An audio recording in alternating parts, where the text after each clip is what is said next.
l'ambiance.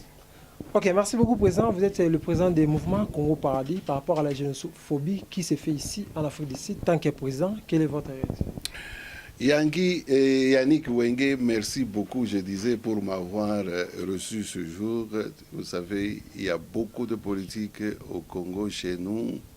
Le président Félix Tshisekedi séjourne aux États-Unis depuis quelques jours. C'est vraiment un sujet important au cœur de la politique congolaise.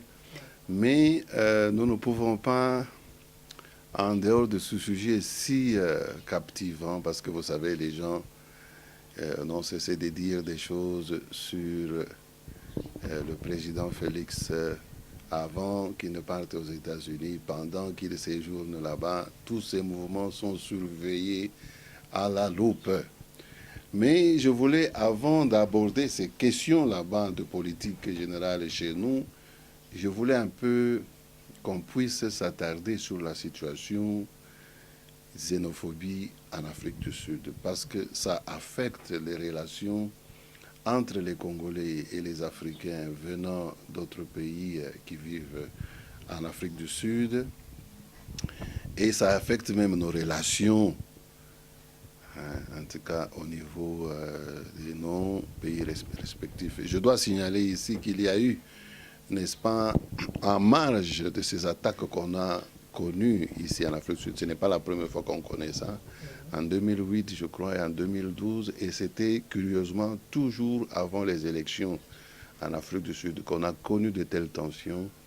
En 2012, il faut dire que c'était vraiment très dramatique et très violent. Je connais beaucoup d'amis qui alors ont décidé en ce moment-là de quitter l'Afrique du Sud. Je connais qu'à l'époque, beaucoup de gens avaient abandonné leur maison. Vous savez, c'est vraiment inhabituel de voir les gens qui vivent même à Yoville quitter leur maison. Mais déjà en 2008, les gens pouvaient fuir et aller habiter des camps qui existaient déjà. Je me rappelle du côté de Rosettenville, il y avait des camps où les Congolais étaient partis se réfugier. Donc je disais, c'est un aspect qui interpelle à notre attention. Vous savez qu'il y a quelque temps, le président Félix avait dit que, bon,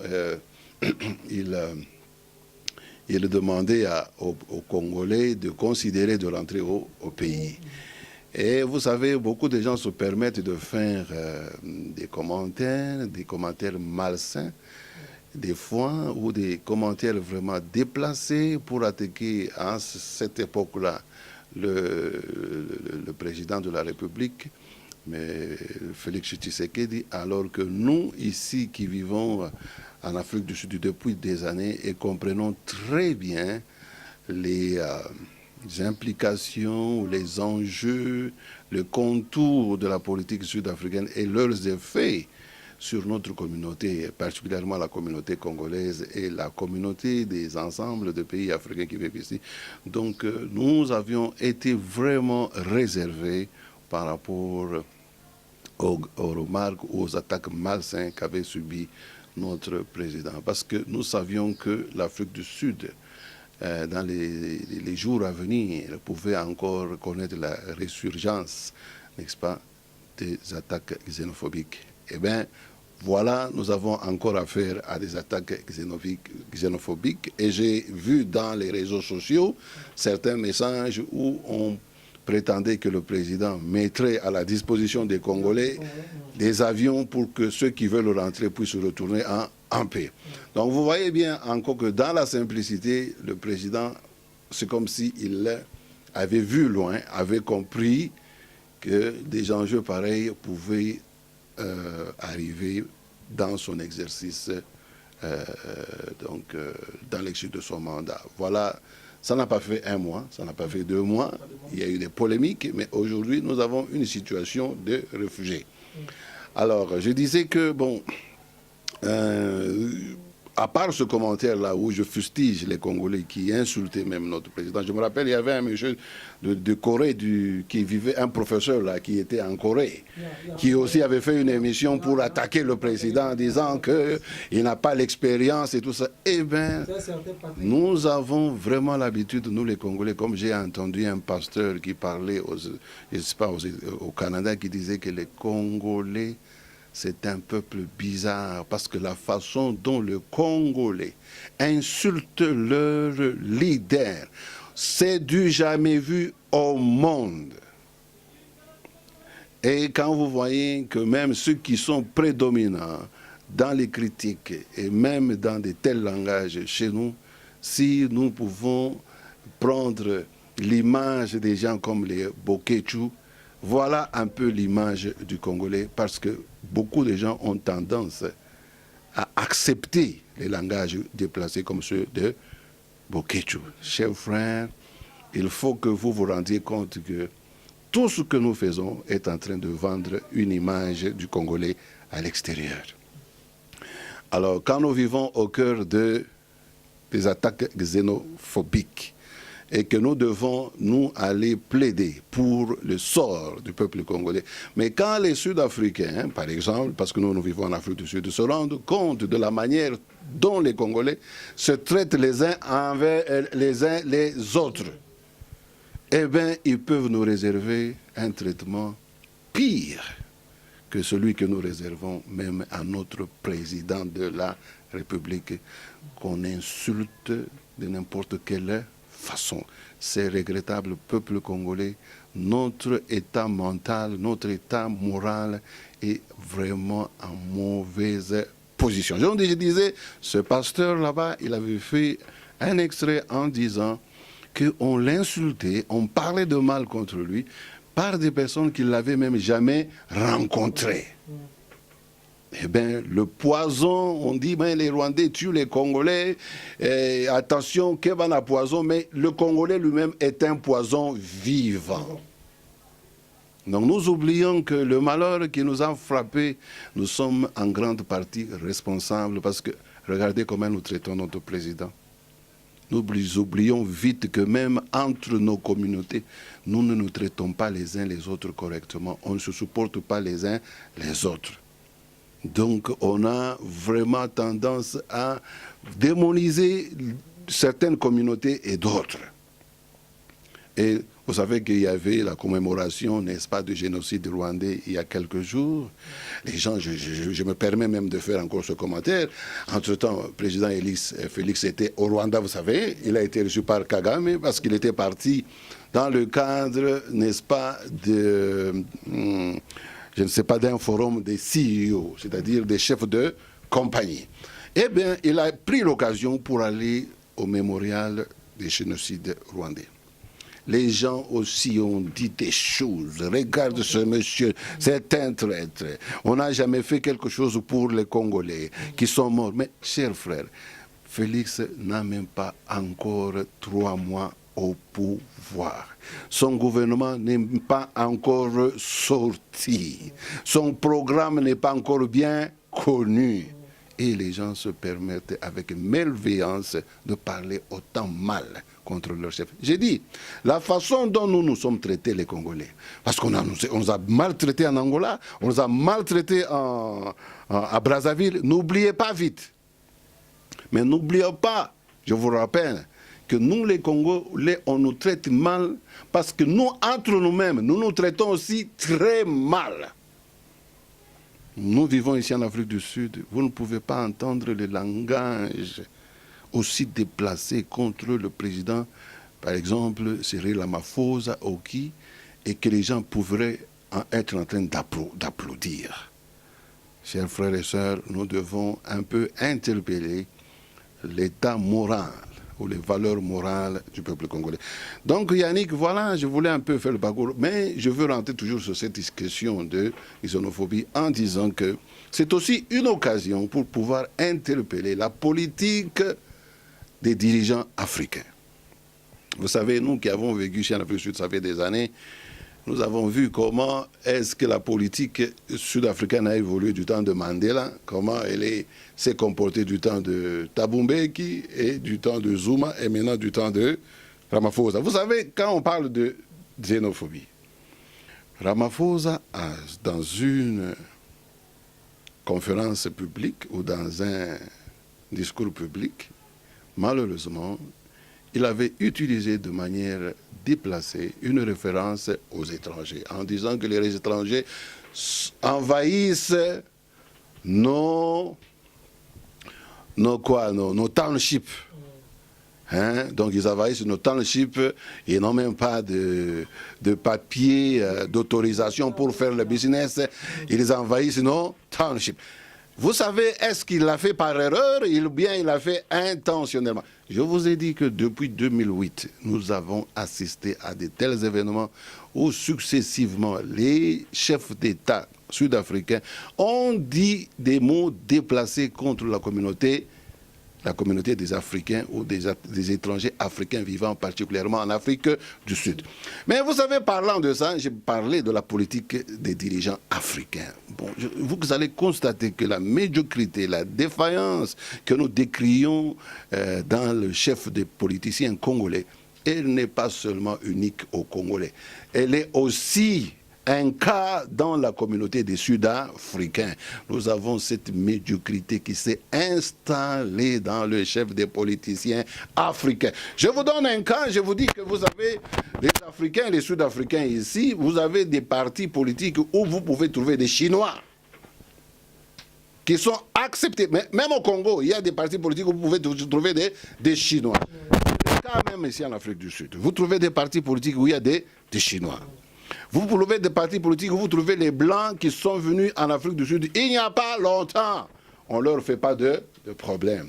Malema, qui est vraiment un jeune leader qui a émergé, il a parlé en faveur de nous les Africains, en interpellant les Africains, leur disant, les Sud-Africains leur disant, mais écoutez, le Congo, le Nigeria, tous ces pays là-bas, c'est chez vous, c'est vos frères. Si vous haïssez ces gens, vous haïssez vous-même. Vous avez une mauvaise estime de vous-même. Vous ne vous aimez pas vous-même, parce que ça, ce sont vos propres frères. Mais pendant que Malema dit ça, permettez que je fasse une observation, une analyse. J'ai dit, mais comment est-ce que même au Congo, on a vu ce cas, mais c'est un cas courant en Afrique du Sud où vous trouvez des étrangers de peau de couleur. Ça peut être un arabe, ça peut être un chinois, ça peut être un blanc qui n'est pas né en Afrique du Sud, mais qui peut entrer sur la scène politique et parler. Comment nous les Africains, on ne peut pas s'aimer et s'accepter facilement? Un Africain qui est même naturalisé sud-africain ne peut pas faire ce que le Chinois fait, ne peut pas faire ce que l'Indien fait, ne peut pas faire ce que l'Arabe fait, ce que le Blanc fait. Okay. Donc je disais que nous devons interpeller la politique générale et l'attitude du leader africain. Ce problème de crise de leadership et de médiocrité, ce n'est pas seulement au Congo.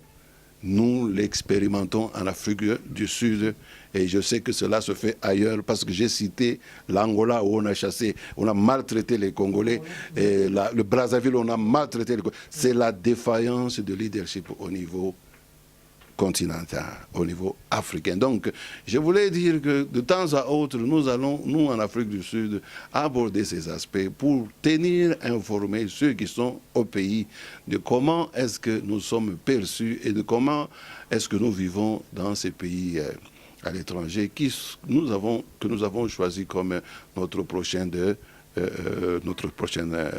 seconde patrie. Okay. Merci beaucoup, le président Bruno Katumba.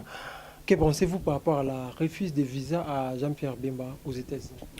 Écoute, les gens ont parlé, écoute, j'évite de faire des polémiques autour de ça. Vous savez, il n'y a pas que Jean-Pierre Bemba. Il y a eu tous ces gens qui ont été, n'est-ce pas, sanctionnés même par l'Union européenne, parce qu'il y avait Bochab, il y avait une liste, n'est-ce pas, Bochab, Tamboué Mamba, tous ces gens, ils avaient fait un recours à l'Union européenne pour qu'on puisse lever les sanctions dont ils étaient frappés et qui les interdisaient d'aller visiter l'Europe. Malheureusement, la décision était dans leur défaveur. Donc, malheureusement, Kim Bemba fait partie des gens maintenant qui subissent ces sanctions. Est-ce que c'est à tort ou à juste titre? Parce que ici, je veux profiter de l'occasion pour dire, quand vous servez les Occidentaux et vous croyez que vous avez le soutien des Occidentaux, tirons les leçons du passé. Mobutu était l'enfant chéri des Occidentaux. Mais avant que Mobutu perde le pouvoir, il le menaçait, alors qu'ils l'ont aimé pendant toutes de longues années. Il le menaçait de traîner son cadavre dans les rues de Kinshasa. Mobutu, c'était l'homme qui était toujours reçu sur le tapis rouge aux États-Unis. Donc, l'amitié des Blancs et l'amitié entre nous, les Africains, c'est deux choses différentes. C'est pourquoi mieux vaut être chez nous, mieux vaut que vous vous entendiez avec vos frères qui sont politiciens, même si vous n'êtes pas des mêmes partis politiques. Tant que vous vous battez pour un seul pays, pour un seul peuple, ça ne sert à rien de perdre le temps d'aller entrer dans des polémiques et de dire des choses graves pour même, n'est-ce pas, compromettre l'avenir ou le bien-être du peuple. Par exemple, vous entendez d'un tel langage comme celui de Mozito, il dit que, bon, écoute, nous allons empêcher à ce que le pays puisse fonctionner. Vous voyez de tels langages? Non, nous allons tout faire pour résister à Félix. Et Félix, vous savez, pour rappel, ça a été un collègue dans l'opposition, un collègue de Fayulu, un collègue de Mozito. Ils étaient à Genève ensemble. Nous interpellons cette légèreté dans le comportement des politiciens congolais qui aujourd'hui sont des amis, demain ils peuvent devenir des grands ennemis alors que tous sont les Congolais, donc ils appartiennent au même pays, au même peuple. Il y a un problème de conscience au niveau de nos politiciens. Alors je profite de ça en disant ceci encore, que je salue quand même malgré ça l'exploit, bien que beaucoup de gens sont en train de parler en mal contre la cohabitation actuelle entre le FCC et Cash. Eh bien, moi je dis que il y a eu cette crise avec le Sénat où le président a dit qu'à cause de la corruption, il ne pouvait pas permettre à ce que le Sénat puisse, n'est-ce pas, entrer en session et parler et se réunir parce qu'ils avaient été, n'est-ce pas, élus dans une corruption notoire. Eh bien, vous savez, quand Félix parle de la corruption, quand il s'insurge contre la corruption, c'est tout à fait normal parce qu'il continue la lutte de son père qui était seul d'installer un état de droit. Et vous savez, un état de droit, ça veut dire les crimes comme le vol, le pillage. D'ailleurs, vous avez entendu, il y a un monsieur à Kinshasa qui était, je ne sais pas, chef provincial de l'Assemblée provinciale. Il avait, en quittant la province, à la fin de son mandat, il avait emporté tous les véhicules chez lui. Félicitations, Félix, comme on t'a félicité à ton arrivée aux États-Unis. Il est aux arrêts maintenant. Non, je crois qu'il est aux arrêts, selon ce que j'entends dire. Donc, vous voyez que Félix arrive aux États-Unis, on dit, bon, voilà, toi, nous te félicitons parce que tu as permis de suspendre quelqu'un comme celui des affaires foncières, parce que beaucoup de parcelles à Kinshasa ont été arrachées de manière illégale de leurs propriétaires et qui avaient tous les droits.